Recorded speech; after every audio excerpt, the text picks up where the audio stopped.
யோசுவா அதிகாரம் 14.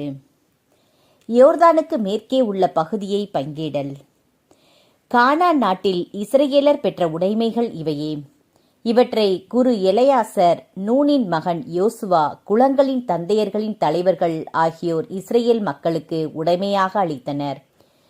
மோசேயின் மூலம் ஆண்டவர் கட்டளையிட்டபடி 9 குலங்களுக்கும் அரை குலத்திற்கும் திருவுளச்சீட்டு மூலம் உடைமை அளிக்கப்பட்டது. மோசே 2 குலங்களுக்கும் அரை குலத்திற்கும் யோர்தானுக்கும் அப்பால் உடைமை அளித்தார். லேவியர்களுக்கு அவர்கள் நடுவில் உடைமை அளிக்கவில்லை.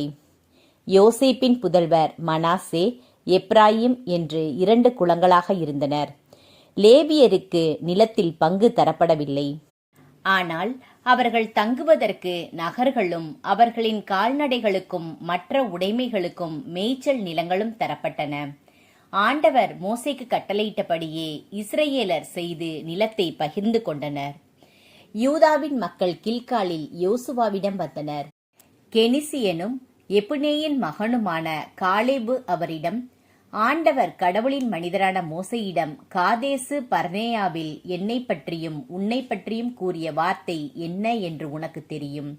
நான் 40 வயதாக இருக்கும்போது ஆண்டவரின் ஊழியராகிய மோசே என்னை காதேசு பர்னேயாவிலிருந்து நாட்டை உளவறிய அனுப்பினார். திரும்பி வந்து என் மனதிற்கு பட்டதை அவருக்கு தெரிவித்தேன்.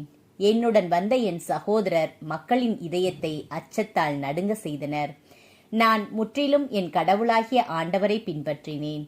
மோசே அந்நாள்களில், நீ என் கடவுளாகிய ஆண்டவரை முற்றிலும் பின்பற்றியதால் உன் காலடிப்பட்ட நிலத்தை எல்லாம் உறுதியாகவே உனக்கும் உன் மக்களுக்கும் என்றும் உடைமையாக அளிப்பேன் என்று எனக்கு ஆணையிட்டு கூறினார்.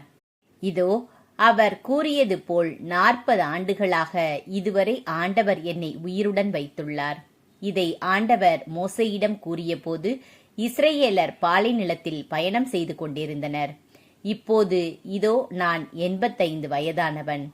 மோசே என்னை அனுப்பிய நாளன்று வலிமையுடன் இருந்தது போல் மீண்டும் போர் புரிவதற்கும் போவதற்கும் வருவதற்கும் வலிமையுடன் இருக்கின்றேன். ஆண்டவர் அந்நாளில் கூறியது போல் இப்பொழுது எனக்கு இந்த மலைநாட்டை கொடு. ஏனெனில் அங்கே ஆனாக்கியர் இருக்கின்றனர். அவர்கள் அரண்சூழ் மாநகர்களில் வாழ்கின்றனர் என்று நீ கேள்விப்பட்டிருக்கின்றாய். ஆண்டவர் என்னோடு இருக்கக்கூடும். ஆண்டவர் கூறியபடி அவர்களை துரத்தியடிப்பேன் என்றார்.